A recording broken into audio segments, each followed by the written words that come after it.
Welcome to our channel Shashi wraps and more. నా పేరు పవన్ కుమార్. నిజామాబాద్ జిల్లా నవిపేట్ మండలం సిర్నాపల్లి విలేజ్లో శ్రీ నరసింహయోగి లక్ష్మీ నరసింహస్వామి టెంపుల్ గురించి మనం ఈరోజు తెలుసుకుందాం. మనతో పాటు ఈరోజు గురువుగారు ఉన్నారు. ఆ గురుగారిని అడిగి మనం తెలుసుకుందాం. నమస్కారం గురుగారు. नमस्कार. आदिनाथैन्मच्छन्द्र गोरक्षन्द स्वात्मा रामयो नारसिंहं गुरुवन्दे सर्वारिष्टफलप्रदम्. गुरुर्ब्रह्मा गुरुर्विष्णु गुरुर्देवो महेश्वरा गुरु साक्षात् परब्रह्मं तस्मै श्री गुरुवे नमः. अखण्डमण्डलाकारं व्याप्तयेन चराचरं तत्पदं दर्शनं येनं तस्मै श्री गुरुवे नमः. अलाख निरंजन. मैं जितेंद्र पांडे, पिता श्री अवधेश पांडे, बिहार क्षेत्र गया शहर गया डिस्ट्रिक्ट निवासी जितेंद्र पांडे, पिता श्री अवधेश पांडे, यहाँ नरसिम्हा योगी आश्रम का पुजारी हूँ. యోగి లక్ష్మీ నరసింహస్వామి ఆలయం గురించి చెప్పండి పంతులు గారు. योग गुरु नरसिम्हा स्वामी, ये नरसिम्हा स्वामी योग गुरु का आश्रम है, गुरु आश्रम है, जो नीचे से शुरू होता है. वहाँ पर उनके राइट साइड में समाधि स्थल है, नरसिम्हा योगी का समाधि स्थल है. उसके लेफ्ट साइड में उनके बड़े पुत्र का समाधि स्थल है, जिनका नाम स्वात्माराम है.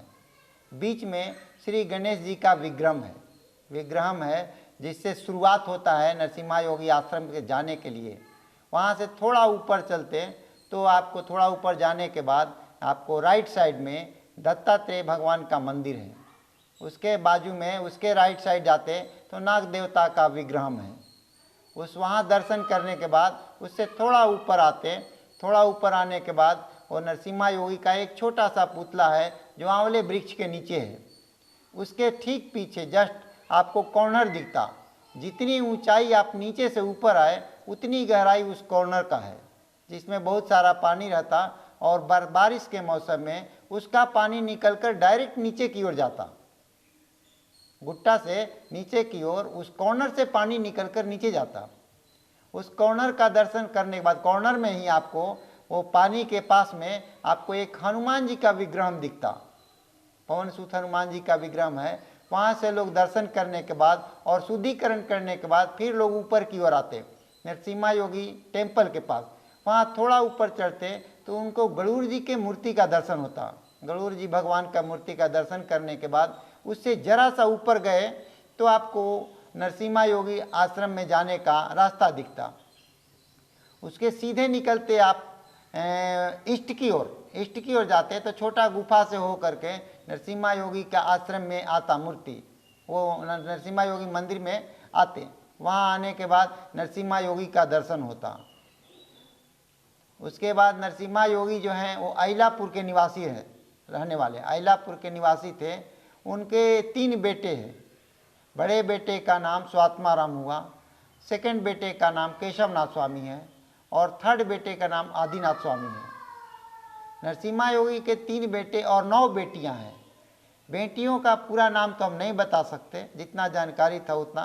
केवल 9 बेटियां इसलिए कि हम लोग नवरात्र में 9 देवियों का पूजन करते हैं, उसके हिसाब से उनको 9 बेटियां हैं.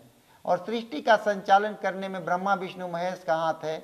3 लोग संचालन करते, उस हिसाब से इनके 3 बेटे. वेस्ट साइड में जब जाते तो वेस्ट के दीवार पर, ये आश्रम के वेस्ट के दीवार पर आपको सबसे लेफ्ट में आपको दिखता उनके पिताजी का फोटो लगा हुआ है. वहाँ उनके पिताजी को नमस्कार करने के बाद उनकी माताजी का फोटो दिखता है. उनकी माताजी का फोटो के बाजू में है. उसके बाद उनके गुरु जी का फोटो दिखता. उनके गुरु जी का नाम स्वात्माराम है. उसके बाद उनको वाइफ और हस्बैंड वाइफ दोनों का, नरसिम्हा योगी का हस्बैंड वाइफ दोनों का फोटो लगा हुआ है. उसके बाजू में सिंगल शेष सज्जा पर वो खुद सिंगल आपको विदाउट वस्त्र के नरसिम्हा योगी खुद बैठे हैं. उसके बाजू में उनके बेटे का फोटो लगा हुआ है, जिनका भी नाम स्वात्माराम है. बाकी ये एक राइटर भी थे जिन्होंने भजनम का बुक लिखा. वो भजन का बुक तेलंगाना वाले लोग यूज करते हैं, पढ़ते हैं, भजन करते हैं. यहाँ का भी आपको यात्रा आपको माघी पूनम फरवरी में माघी पूनम से 5 रोज का यात्रा होता, जिसमें 24 घंटा अन्नदान और 24 घंटा भजन भोजन सब फ्री ऑफ कॉस्ट, कोई फीस उसका नहीं लगता। यहाँ 24 घंटा लोग हैदराबाद, मुंबई, महाराष्ट्र सब जगह से लोग यहाँ आ करके भोजन भजन करते और 5 दिन तक यहाँ भोजन भजन का आनंद लेते, यात्रा करते। वो नरसिम्हा स्वामी के मुख्य द्वार से जब आप इन करते हैं तो आपको पूरब साइड जाने में एक राई चिट्टी का झाड़ दिखता, उसके राइट साइड में एक गेट दिखता, उस गेट से अंदर जाते तो एक छोटा सा गुफा दिखता आपको। उस गुफा के अंदर जाएंगे तो फिर राइट साइड में एक कांच से लगा हुआ गुफा दिखता, उस गुफा में अखंड ज्योति जलता। वो अखंड ज्योति हमको जानकारी के पहले से, बहुत पहले से अखंड ज्योति जलता, जिसमें 1 लीटर ऑयल डालते तो वो 25 दिन लगातार जलता, उसमें कोई इधर उधर ट्रांसफ़र करने का ज़रूरत नहीं पड़ता, 25 दिन लगातार जलता। वहाँ पर छोटा छोटा देव मूर्ति विग्रह है जिसको लोग नमस्कार करके पूजन करके वापस आते, अखंड ज्योति को नमस्कार करके वापस आते। बाद में उधर से आने के बाद वहाँ से लेफ्ट साइड में एक सीढ़ी जाती, फिर आपको ऊपर जाना पड़ता। ऊपर जाने के बाद आपको फिर लेफ्ट साइड में घूमते तो आपको पंचमुखी हनुमान का विग्रह दिखता, जो आपको पूरे शहर से दिखता। ये निजामाबाद, जेन्नापल्ली, सिरनापल्ली सारे जगह से वो दूर दूर से दिखता वो पंचमुखी विग्रह। उसका दर्शन करने के बाद फिर लोग वापस जाते। आप जब विग्रह पंचमुखी हनुमान के विग्रह से नीचे की ओर उतरते तो उसके बाजू में एक आपको उत्तर साइड की ओर एक छोटा सा गुफा दिखता।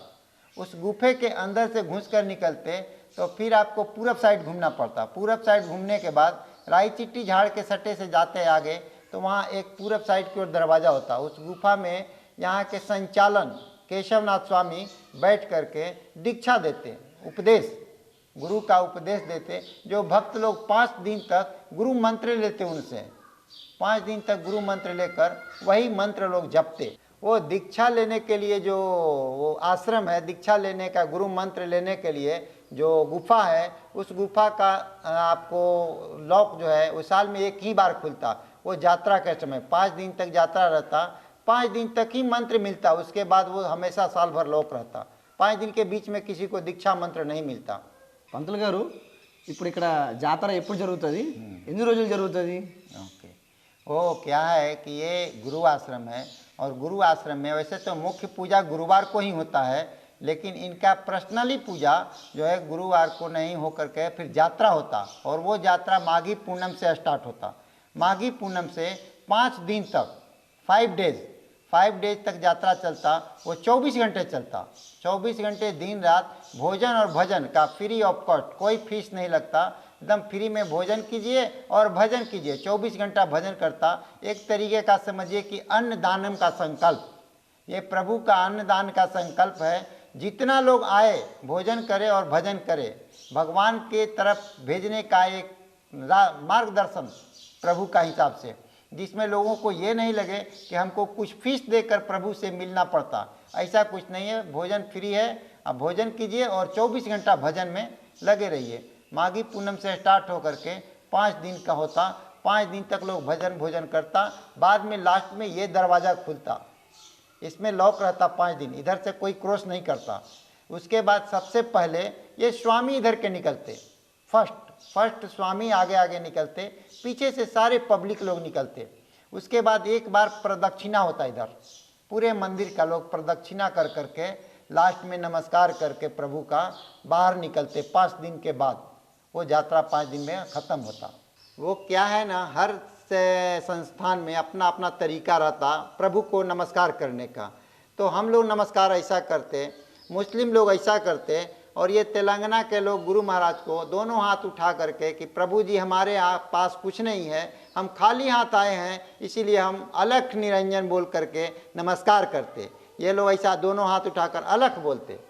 अलख का मतलब हो गया वो पावर जो दिखता नहीं, अलक्ष्य, जिसका कोई लक्ष्य नहीं है, उसको अलक्ष्य निरंजन बोलते।